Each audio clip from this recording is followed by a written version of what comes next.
Good day, Cosmos, and welcome to the latest episode of Greenhorn Live. There are 3 more stories for this episode featuring the use of artificial intelligence in schools, the horrors of the school budget, and women's sports.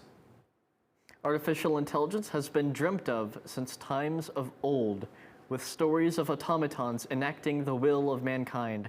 Now they are a reality, and thus pose the question, how will this affect our education?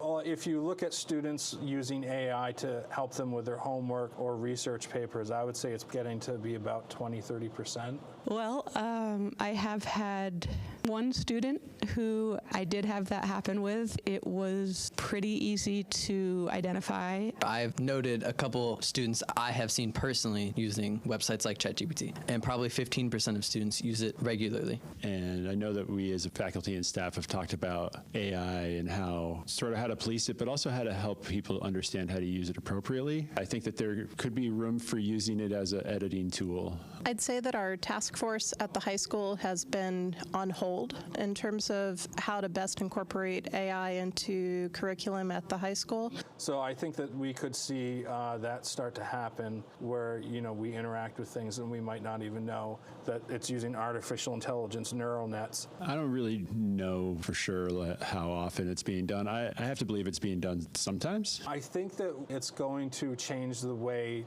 teachers teach, because you're not going to be able to just do question and response type stuff. There's going to be a lot more show your work. And for me personally, I would love to see us as a full staff be able to have some ways to incorporate it into the classroom. I don't have the crystal ball. I'm not going to be able to tell what it's going to look like, but I have to believe that this is a tool that's not going away, and it's just going to get more advanced and people are going to use it more. Despite intense efforts from our community and school district to gather support, the intended budget failed to secure the necessary votes for approval. The school board and Vermont voters dramatically halted a high school surplus vote. 944 voters wished not to pass for a higher school budget due to high property taxes, and 743 voted to pass. Teachers and staff were previously fearing that their active positions would be cut. However, rest is assured, unoccupied positions will be cut from availability to lower expenses on them.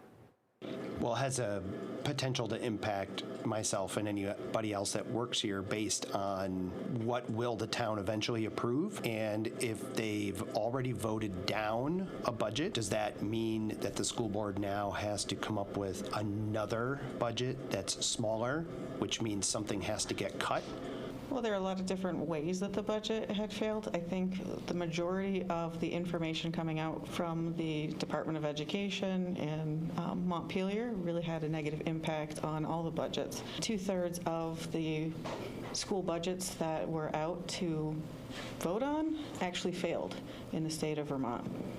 There used to be 4 AP classes. There's now 1 AP class.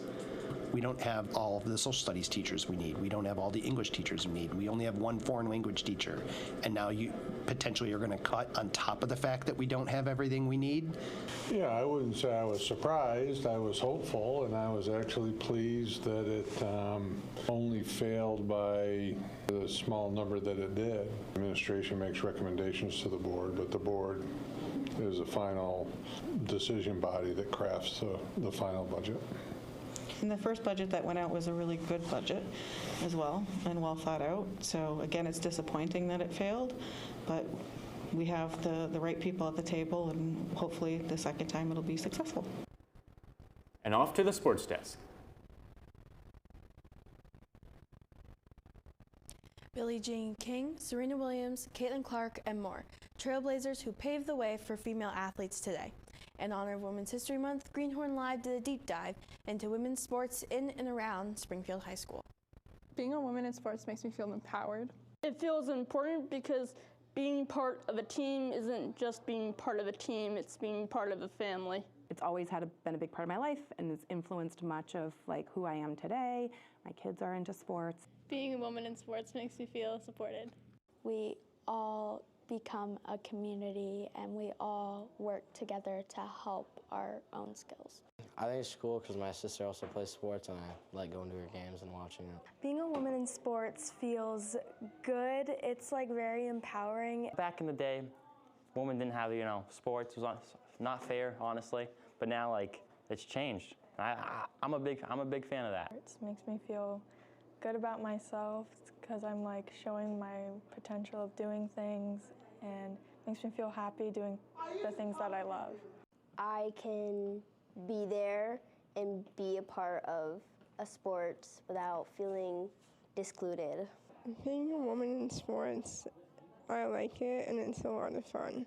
I think now there's so many more female role models for athletes, so I think that is huge. I mean, you think about Caitlin Clark and Paige Bucher. And yeah, I watch women's sports because it's a place to go and just see sports. you know, women are sort of learning how to feel empowered through sports and developing leadership qualities through sports. And I think all of that is sort of still the case today.